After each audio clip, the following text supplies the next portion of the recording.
जब प्रयागराज के अर्जुन ने युवा संसद में संविधान पर ऐसी बात कही, नेता भी रह गए हैरान। संविधान पर अर्जुन का जोशीला भाषण वायरल, यूपी युवा सांसद ने बटोरी सुर्खियां। आखिर क्यों अर्जुन का ये भाषण सोशल मीडिया पर हो रहा है वायरल, देखिए इस वीडियो में। अर्जुन पांडे फ्रॉम प्रयागराज। एवं सभा में उपस्थित सभी गणमान्य जनों को मेरा प्रणाम। जिस विधानसभा को आचार्य नरेंद्र देव, पंडित गोविंद वल्लभ पंत और चौधरी चरण सिंह जैसे नायकों ने सुशोभित किया, उस देश की सबसे बड़ी विधानसभा को मेरा सादर प्रणाम। मेरा नाम अर्जुन है, कक्षा 12वीं का छात्र हूँ। संविधान के 75 वर्षों की यात्रा पर बोलने हेतु तीर्थों के तीर्थराज प्रयाग से आपके समक्ष उपस्थित हूँ। यूनिवर्सिटी ऑफ शिकागो के प्रोफेसर टॉम गिन्सबर्ग ने 1789 के बाद लिखे गए 190 संविधानों का अध्ययन किया और पाया कि इन संविधानों का औसत जीवन मात्र 17 वर्ष है। परंतु भारत का संविधान भारत के उत्कृष्ट मानवीय उपादानों का प्रतिनिधित्व करते हुए 75 वर्षों बाद भी आज दृढ़ता के साथ विद्यमान है। यह इसलिए भी क्योंकि भारत का संविधान मात्र 2 वर्ष 11 महीनों के विमर्श से तैयार हुआ एक दस्तावेज नहीं, अपितु 200 वर्षों की सतत साधना से परिणित नवनीत है। यह यात्रा एक राष्ट्र के रूप में हमारी आत्मा का, हमारी सामूहिकता का उत्सव है। प्रसिद्ध जर्मन दार्शनिक इमैनुअल कांट ने अपनी पुस्तक क्रिटिक ऑफ प्रैक्टिकल रीजन में लिखा था कि constitution to be just must achieve the highest level of possible freedom for human individuals. Kant की इसी वैचारिकता को अपनी समस्त समग्रता में समेटने का काम संविधान ने किया और एक समावेशी लोकतंत्र संजोया। भारत का संविधान सिर्फ इसलिए बड़ा नहीं है क्योंकि इसमें 1.5 लाख शब्द हैं, अपितु इसलिए भी क्योंकि इसके पृष्ठों से महात्मा गांधी के हिंद स्वराज, भगत सिंह के क्रांति, अंबेडकर के सामाजिक न्याय और नेताजी बोस के संप्रभु और सशक्त भारत की आकांक्षाएं भी परिलक्षित होती हैं। संविधान की यात्रा सरल नहीं रही है। अगर इसने 24 अप्रैल 1973 को केशवानंद भारती निर्णय के रूप में रक्षा का प्रयास देखा तो 1975 में आपातकाल के रूप में प्रहार भी देखा। संविधान हमारा वह दर्पण है जिसमें हम अपने अतीत को देखते हैं, वर्तमान को समझते हैं और भविष्य को गढ़ते हैं। हमें यह भी समझना होगा कि संविधान साधन है, साध्य नहीं। हाँ, वो हमें जमीन तैयार करके तो दे सकता है, परंतु उस पर फसल बोने का काम हमारे ही जिम्मे है। ऐसे में हमें समझना होगा कि हमें एक ऐसे राष्ट्र का निर्माण करना है जिसके 6 स्तंभ हों: समता, समृद्धि, समन्वय, संस्कृति, सेवा और समर्पण। एक ऐसा भारत जहां हर व्यक्ति कह सके मैं भारत हूं और भारत मुझ में। जहां विश्व में तमाम जगह संवैधानिक मूल्यों के लिए, मताधिकार के लिए आंदोलन देखे गए, वहीं भारत में सहजता से प्राप्त मताधिकार एवं मौलिक अधिकारों ने शक्ति का संचार किया। हमारा ये कर्तव्य है कि हम एक ऐसे राष्ट्र का निर्माण करें जिसमें हर हाथ को अवसर मिले, हर सपने को ऊंचाई मिले और उसे पूरे करने का नैतिक साहस मिले। अंत में इतना ही कि हमने तहरीर की है कागजों पर सदियों की बातें, हमने तहरीर की है कागजों पर सदियों की बातें। संविधान यूं ही नहीं, हर लफ्ज में एक कौम की सांसें। धन्यवाद। Following up, we have serial number 225 Vinod Vishwakarma from Sonbhadra. Siya Ram मैं सब जग जानी, करहूं प्रणाम जोरी जुग पानी। आदरणीय निर्णायक मंडल एवं अदम्य साहस रखने वाली हमारी युवा शक्ति, मैं विनोद विश्वकर्मा नोडल क्षेत्र सोनभद्र से 11 संकल्पों में गुलामी की मानसिकता से ऊपर उठना और अपने विरासत संस्कृति पे गर्व विषय पर मैं अपने विचारों को व्यक्त करने हेतु यहाँ उपस्थित हुआ हूँ।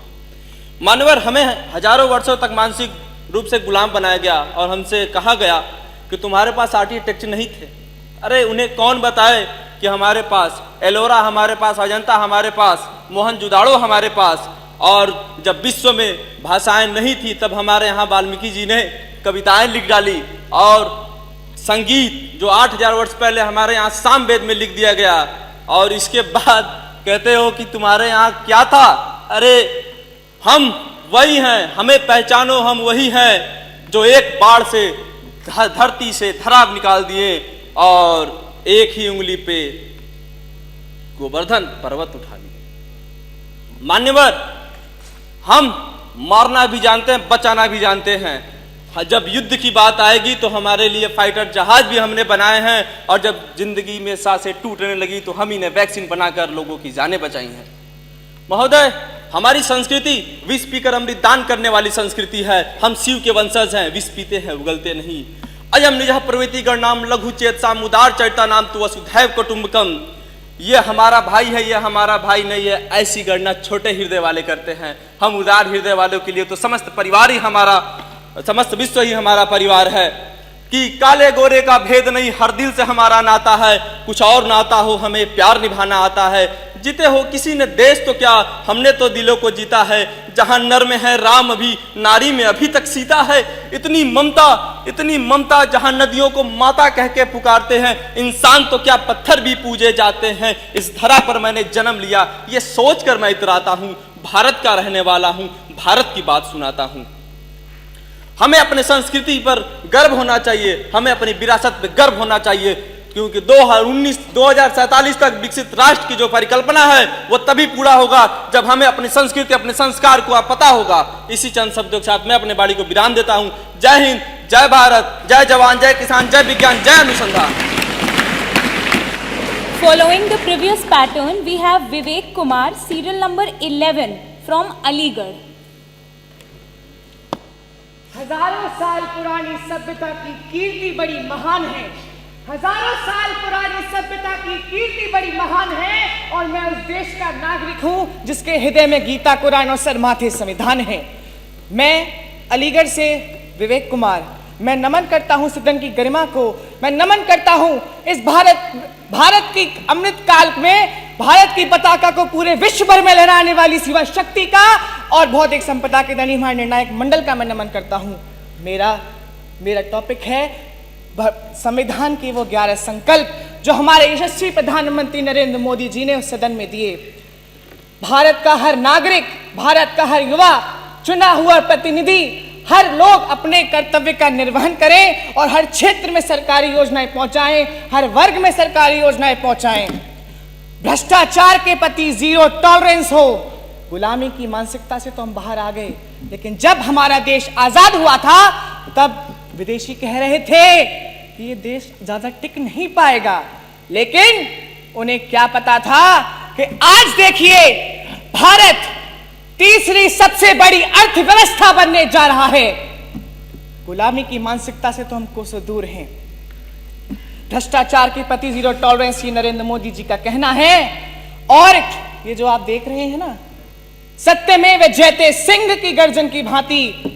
कुछ नेता कहते हैं ये सिंह तो बड़े भयानक दिख रहे हैं, तो कहने भीगी बिल्ली बना दें। जो कहा जाता है कि मन में है धैर्य और तन में प्रचंड शौर्य, कि बनचंद्र गुप्त मौर्य हम प्रलय मचाएंगे। महाराणा प्रताप शिवाजी की संकति कहाते हम, शीश कट जाए पर झुकने ना पाएंगे। और सौगंध मां भवानी की ये ललकारते हैं कि इनके घर कौचील कौए भी नहीं मंडराएंगे। जो लोग ऐसा कहते हैं, देश की बेटियां मनु भाकर की तरह आर्चरी में मेडल लाती हैं और हमारी यशस्वी राष्ट्रपति द्रौपदी मुर्मू की तरह देश का नेतृत्व करती हैं। ये वुमेन लेड डेवलपमेंट का बेहतरीन एग्जाम्पल है। हम सभी लोग इस संविधान की कितनी चर्चा करें उतनी कम है। ये संविधान हमारा बहुत ही आधुनिक है। इस संविधान ने हमें बहुत सारा मौका दिया। इस संविधान ने वो दिन भी देखा जब संविधान की हत्या हुई, लोकतंत्र का गला घोटा गया, जब इमरजेंसी का वो काला दिन, जब सारे मानव अधिकार छीन लिए गए थे। और आज लेकिन ये दिन, संविधान एक वो दिन भी देखेगा जब भारत के 100 आजादी के 100 वर्ष पूर्ण हो रहे होंगे और हमारा भारत देश विश्व गुरु बन के उभरेगा। संविधान वो दिन भी देखेगा जब हम किसी देश में जाएंगे तो हमें भारतीय होने पर बड़ा गर्व होगा। इसी के साथ मैं अपनी वाणी को विराम देता हूं। जय हिंद, जय Bharat.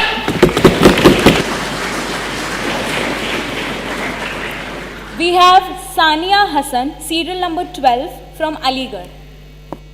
In the words of John F. Kennedy, I quote, "Ask not what your country can do for you, ask what you can do for your country," I unquote. Namaskar, ladies and gentlemen. This is Sania Hassan from Aligarh. Today, I stand here to speak on the topic 75 years of Indian Constitution, the journey of rights, duties and progress. My dear friends, when the partition happened, it broke us apart, it held us down. It was at that moment our ancestors walked through fire for a new dawn. It was then India did not just seek new governance, India sought a new soul, our Constitution.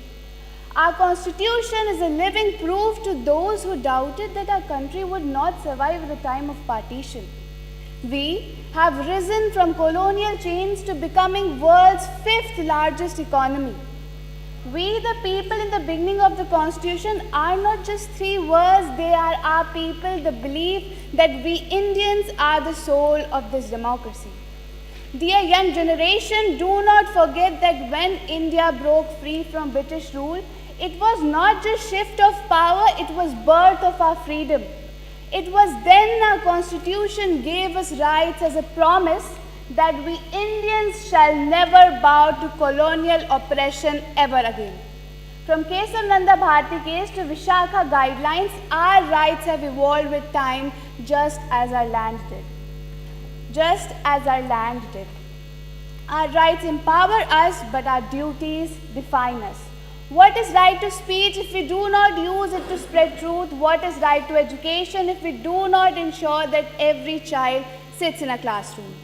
75 years ago, our journey began with the dreams of freedom, equality and dignity. But has every Indian felt these rights? Think of B.R. Ambedkar, who despite facing social discrimination, made sure that every Indian enjoys dignity and justice. He did not wait for the change, he became the change. In 2047, when India completes 100 years, will we say we truly did our part? Ladies and gentlemen, a nation where no voice will be silenced, where no right will be denied, and where no duty will be forgotten is the India we must build. But who? Not just leaders, but we, the young generation sitting right here, because India was never meant to pause. India was born to lead. Jai Hind.